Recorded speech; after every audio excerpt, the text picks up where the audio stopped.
Hoje a gente vai falar sobre Nada Pode Me Ferir. Pô, esse nome, ele é inspirado no livro do Goggins. Eu não li o livro do Goggins, mas eu acho que é uma boa chamada. E para muitos de vocês que leram, provavelmente vai falar uma linguagem, talvez mais técnica, eu não sei como é que é o livro do Goggins, mas me parece ser um livro de experiências, que vai te fazer sentido que nada realmente pode te ferir. Isso, no meu curso, eu chamo de Senhor do Tempo. É quando você se torna o senhor do seu domínio, o senhor do seu autogoverno. A habilidade do Senhor do Tempo é a habilidade que você tem de gerir a sua energia, porque entende uma coisa, de todos os recursos que você tem, o tempo é o único que está acabando. Todos os outros se tem em abundância. Tudo que se tem nesse mundo se tem em abundância. O tempo é a única coisa que perece. Então, quando você entende que tempo é uma moeda e a energia que você gasta em cada milissegundos desse tempo vai influenciar a sua vida ou desperdiçar ela, você entende que energia é emoção. Ao você aprender a guiar o fluxo das suas emoções, reorganizar elas na sua mente, você se torna o senhor do tempo. Você não gasta mais energia, emoção, espírito em coisas que não façam sentido para o que você deseja para o seu tempo. É a hora que você se torna livre. Se tornar o senhor do tempo é se tornar livre. Você amarrado com seus traumas, você amarrado com as suas aflições, você amarrado ao que as pessoas vão dizer de você, você é um escravo. Você é uma alma amarrada que não exerce o seu potencial. O teu tempo aqui, ele não é seu. Ele é das pessoas que te incomodam, das pessoas que te pressionam, do passado que não muda, do futuro que não chegou, mas seu não é. As coisas são da natureza das coisas, mas você assimilou como suas. E isso vem debitando do seu tempo, da sua energia. Virar o senhor do tempo, filho, é uma chave que vai te dar a possibilidade, se você entender bem ela, deixando ela bem clara, porque a gente já deu ela em ferramentas espalhadas, mas deixando bem clara que nada mais pode te afetar. Finalmente você vai ter a concepção que toda derrota que não for a morte é psicológica. E se é psicológica, está na nossa consciência a capacidade de lidar com ela. Claro, às vezes sem uma terapia, sem um psicólogo, sem um método científico, sem os R6 ou sem um amigo, você às vezes não consegue entender que está preso, que está amarrado. E aí essas atividades te ajudam a criar essa metaconsciência, metacognição. Metacognição hoje é entendido pela neurociência como o maior atributo para desempenho, maior até que QI. Por quê? É a capacidade de você refletir sobre o que pensa. É a contemplação que Salomão desenvolveu tão bem. Ele contemplava, pensava sobre o que sentia, e isso dava a ele uma sabedoria, né? A sabedoria que é o grande referência de virtude do Salomão. Então você percebe que a metacognição, ela é uma chave que pode transformar a sua vida. Essa aula, eu vou usar o método cínico. Eu vou ser bem cético em algumas abordagens. Filho, te recomendo, se você é muito sensível aos seus traumas, talvez você não vai se sentir confortável nessa aula. Mas eu tenho certeza que tudo que eu falar aqui vai ser pro seu bem. Mas ao se deparar, às vezes, com a lógica que eu vou apresentar aqui, você pode entender que tudo que está acontecendo na sua vida é fruto de você não perceber que você tinha um controle e não o assumiu. Você era uma coisa e não um ser. A ideia de hoje é te tornar o ser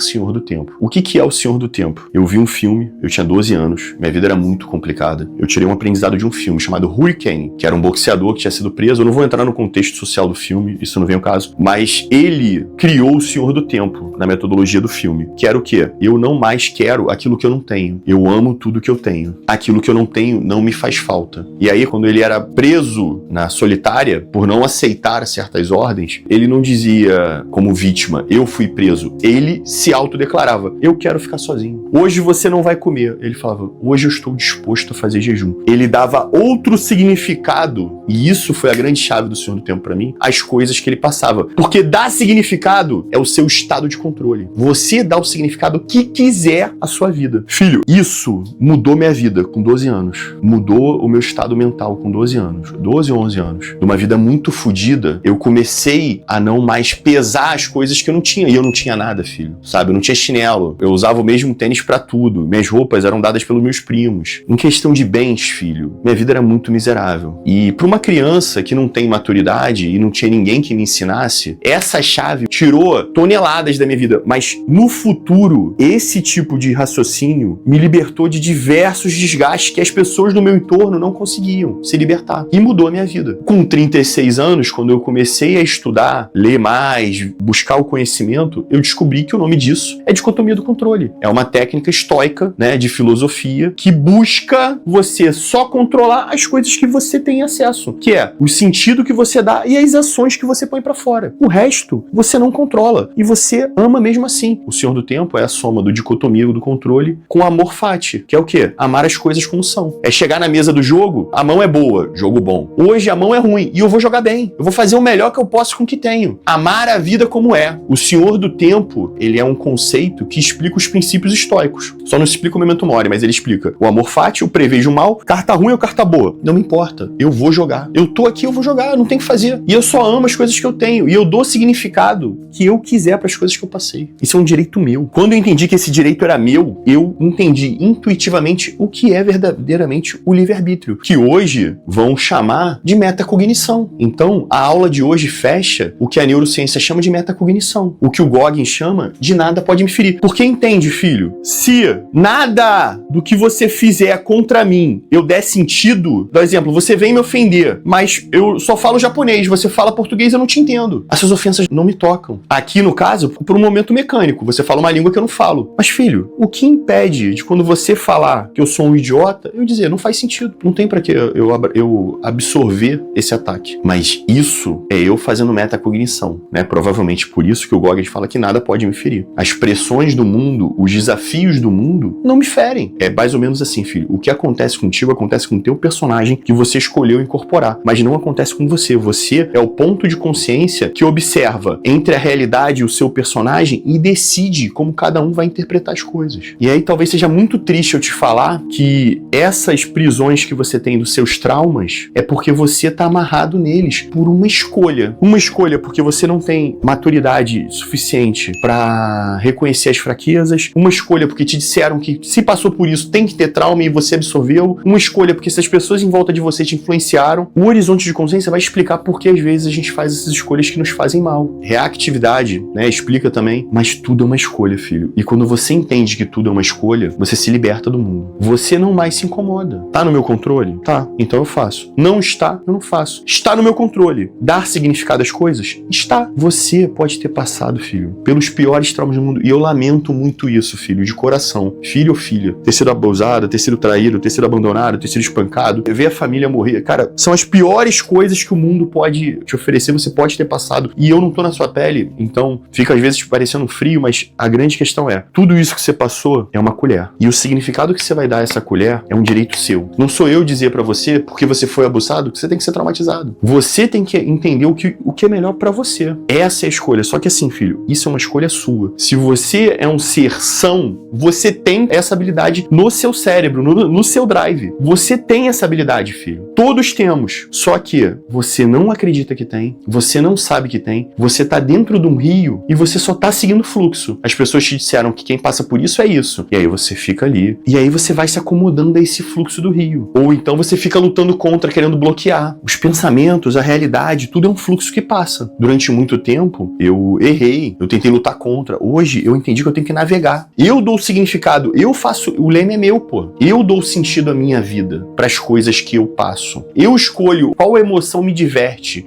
qual comportamento me diverte. E isso torna o meu tempo mais rico. Como você consegue, nas suas férias, estar trabalhando? Eu escolhi amar o meu processo. Eu escolhi uma causa que eu coloco no trono e ela eu amo. Eu escolhi um propósito para minha vida. Eu escolhi, filho. Não foi a fada madrinha que apareceu e escolheu. Eu olhei para as coisas que a vida me oferecia e falei, esse caminho é o que eu quero para mim. E escolhi algumas vezes o caminho errado. Hoje, né, tava falando isso com o Caveira, o Pecla ontem. Eu durante muito tempo escolhi caminhos que provavelmente eram guiados pelo meu ego, pela minha vaidade, pelo meu baixo horizonte de consciência. Hoje, eu escolhi um caminho que eu tenho total humildade de saber que eu tô muito distante de chegar nele, de concluir ele. Contudo, pela primeira vez na minha existência, eu acredito que eu estou no melhor caminho para a existência. Mas isso é minha escolha. E por isso eu amo o meu processo. Por isso eu não me desgasto. Por isso eu faço as coisas e tu fala, cara, como é que você dá conta? Porque eu amo, eu escolhi amar o meu processo. Esse é o poder do Senhor do Tempo. O tempo para você, filho, quando você vira o Senhor do Tempo. tempo. E, filho, né, nas fases mais imaturas, quando eu comecei a fazer esse processo de metalinguística, de metacognição, que eu não sabia que era esse nome, na fase mais emo da vida, eu fiquei distante. Eu achava que eu era frio. Porque as coisas rasas, quando você entende isso, já passam batido, você já não se afeta mais.